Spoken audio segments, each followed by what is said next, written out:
This little girl took off her boots and dress and happily chased in the mountains in her underwear. This was the first time in her life that she had run so freely. Because Heidi had lost her parents since childhood, and had been living with her Aunt Ditty, living a restricted life. After Ditty found a job in Frankfurt and felt unable to continue raising Heidi, so she decided to send her to live with her grandfather on the Alps. However, Grandpa Alfel had been living alone on the mountain for a long time, with a withdrawn personality. He had long been accustomed to the peaceful days of isolation from the world. He was completely unprepared for suddenly having to take care of a child and was also full of resistance in his heart. When Heidi and Aunt Ditty came to the mountain, Grandpa Alfel was chopping wood in front of his cabin. As soon as he saw them arrive, displeasure immediately appeared on his face. The wrinkles on his weathered face seemed to deepen because of anger. Without hesitation, he shouted loudly at Ditty and Heidi, "Take her and get out of here quickly." His voice echoed in the valley, as if to let the entire mountain forest know his attitude. There was no room for negotiation at all. Heidi was startled by Grandpa's reaction. Her bright eyes were full of confusion and uneasiness. She tightly grasped her clothes and looked at Grandpa and Aunt in bewilderment. Aunt Ditty, on the other hand, tried to persuade Grandpa. She explained her predicament, but Grandpa was completely unmoved. In desperation, Aunt Ditty had to pretend to take Heidi away. But in fact, she took Heidi behind the house, kissed Heidi's forehead, handed the luggage to her, and then ran away by herself. Looking at Aunt's departing back, Heidi was filled with loss and fear. When Grandpa found that Heidi was alone, he directly turned and walked into the house and closed the door with a bang. No matter how Heidi called, he didn't open the door. Heidi had no choice but to carry her luggage, get into Grandpa's sheep pen, and hug the sheep tightly and fall asleep peacefully, as if everything around her had nothing to do with her. It wasn't until the next morning, when Grandpa opened the door and started milking the goats, that she woke up from her sleep. Looking at the innocent girl, Grandpa suddenly felt a bit reluctant. He handed her a bowl of fresh goat milk. Heidi, who hadn't eaten anything all night, quickly took the milk and gulped it down. She thought that Grandpa finally accepted her. However, in the next second, Grandpa took her to the church and tried to persuade the pastor to help solve this trouble. But the pastor directly refused. He seriously warned Grandpa that taking care of his granddaughter was also his duty. In this way, Heidi was brought back home by Grandpa again. But looking at the home with only one chair and one single bed, Heidi was a bit confused. But soon she smiled again because she found a good place. Heidi rolled happily in the haystack in the attic. As long as there was a place to sleep, she was very satisfied. Heidi also met the shepherd Peter every day. She herded goats on the mountain with him. The beauty of the Alps gradually healed this poor girl who had lost her parents. Just then, two goats suddenly started fighting. Peter was very angry because infighting would lead to a reduction in milk production. So he frantically whipped them with a whip. Heidi was very distressed when she saw this. She quickly chased after and persuaded him. And she reached an agreement with Peter. If Peter didn't beat the goats anymore, she would give him half of her food as a reward. Peter also told Heidi a little secret. According to rumors, her grandpa seems to be a killer. Heidi was terrified and didn't dare to approach Grandpa when eating. Grandpa noticed her nervousness, but he only said one sentence to Heidi: "You need to decide whether to believe your own eyes and ears or other people's words." A very miraculously feeling, Heidi suddenly wasn't afraid anymore. She tightly hugged Grandpa's neck and silently expressed her dependence and love for him. Although Grandpa refused to take care of her at first, Heidi's persistence and loveliness gradually changed his attitude. He made a chair for her with his own hands and allowed her to stay forever. In this way, on the snowy ground of the Alps, there were countless happy laughs of the grandpa and granddaughter getting along. However, good times didn't last long. A few months later, Aunt Ditty appeared again. She said that she had found a good home for Heidi with the friends of her employer. Heidi could make friends with their daughter and go to school together. Grandpa was firmly opposed to this. He can't imagine how boring life would be without Heidi. But Aunt Ditty deceived Heidi and made her think that Grandpa wanted her to leave. Even though she was very reluctant, Heidi still left with Aunt Ditty. Grandpa tried to catch up with his old steps, but still couldn't catch up with them. In this way, Heidi was taken by Aunt Ditty to live in the Zeisserman mansion in Frankfurt. When Heidi first met Ms. Rottenmeier, she wearing a long black dress. The hem of the dress neatly fell on the ground, and standing in the center of the spacious and magnificent living room. Her expression was cold and severe, and her eyes revealed a kind of lofty scrutiny. Looking at Heidi, Ms. Rottenmeier couldn't help feeling a sense of dissatisfaction. She felt that this child was like a wild child running out of the wild, with no manners or upbringing at all, especially at the dinner table. Heidi not only talked to the servants, but even directly picked up the plate to eat instead of using tableware. In diesem Hause gibt es Regeln, Adeline. Die Bediensteten sind mit Sie respektive er anzusprechen.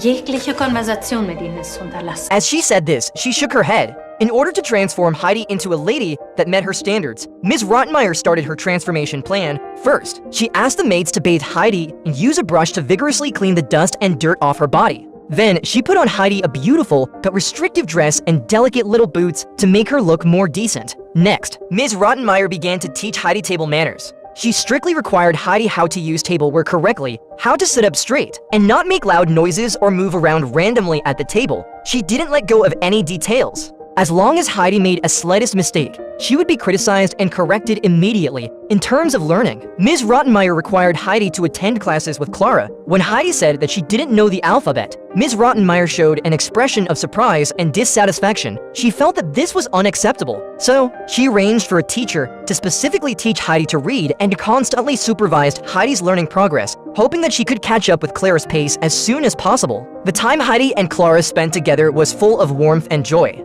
Heidi would push Clara and enjoy the sunshine by the window together. Sharing their dreams and little secrets, they would take a walk in the garden. Heidi would tell Clara about the interesting things on the Alps, such as how the goats playfully fought over grass, how clear the mountain stream was, and those butterflies dancing among the flowers. Clara always listened with great interest, and her eyes sparkled with curiosity and longing.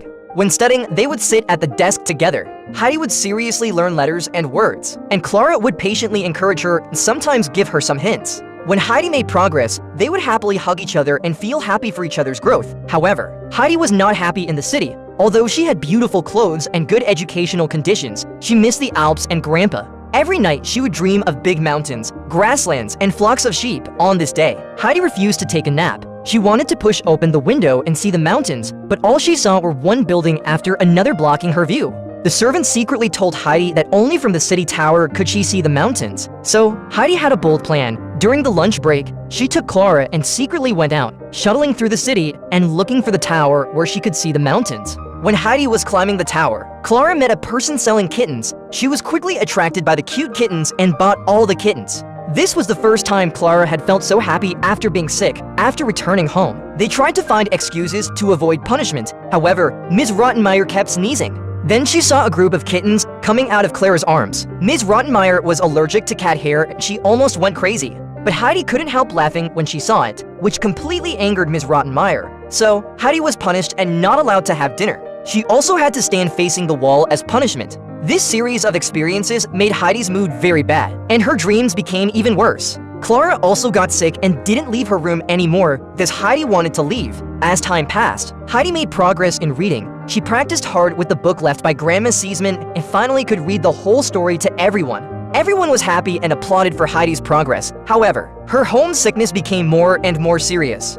She always hid in bed and wiped tears by herself and even started sleepwalking. This night, the maid was drinking with a candle in her hand. Suddenly, she heard a strange sound. She thought it was a ghost and screamed loudly in fright. When others came, they found that there was no other abnormality except that the door was open. Was there really a ghost? Everyone became panicked. Until next night, Mr. Zeisserman and the doctor stayed up all night and finally caught the ghost that the maid had mentioned. Only then did they find out that it was Heidi sleepwalking. Mr. Zeisserman also found a lot of dried bread in Heidi's closet. That was what Heidi secretly hid and wanted to bring to Grandma Pete because her teeth couldn't bite hard black bread anymore. After the doctor examined Heidi, he found that Heidi was sick due to homesickness and was in a poor mental state. He suggested sending her home, although Heidi was happy to know that she could go home. She was also worried about Clara, so she gave her wooden bird to Mr. Zeisserman and asked him to help pass it to Clara and promised that she would write to her. Then she left by carriage after returning to the Alps. Heidi immediately delivered the soft bread to Grandma Pete's hand and then ran back to the cabin and hugged Grandpa tightly.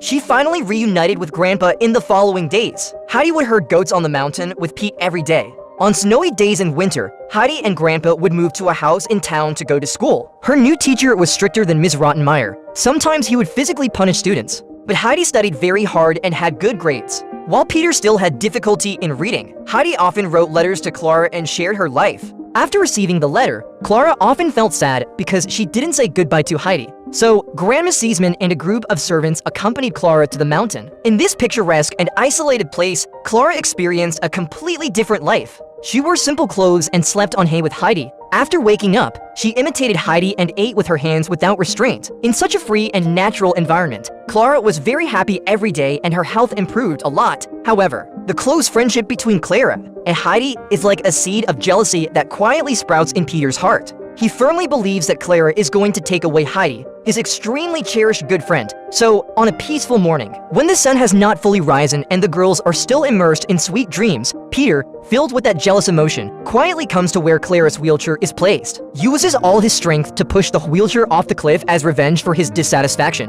After Grandpa found that the wheelchair was missing, he had to carry Clara on his back and look for it along the sheep-herding path with Heidi. But Grandpa is old and soon runs out of strength and has to put down Clara to rest. Just then, a butterfly landed on Girl's foot. When the butterfly flew away, Clara tried to catch it and miraculously stood up. Although it was still difficult for Clara to walk, with the help of Heidi and Peter, she began to practice hard. At the same time, Mr. Zeisserman was very angry. He was worried that his daughter wouldn't get good care on the mountain. But when he saw that Clara could walk by herself, he instantly burst into tears. He couldn't believe that his daughter could walk. Grandma Zeisserman was also very happy. She also gave Heidi a blank notebook and a pen and encouraged her to write her own stories and fill these blank pages. Grandma Zeisserman's words inspired Heidi, and she made a dream of becoming a writer. After Clara left, Heidi would carry her notebook with her every day and write down her stories, recording this precious and rare friendship.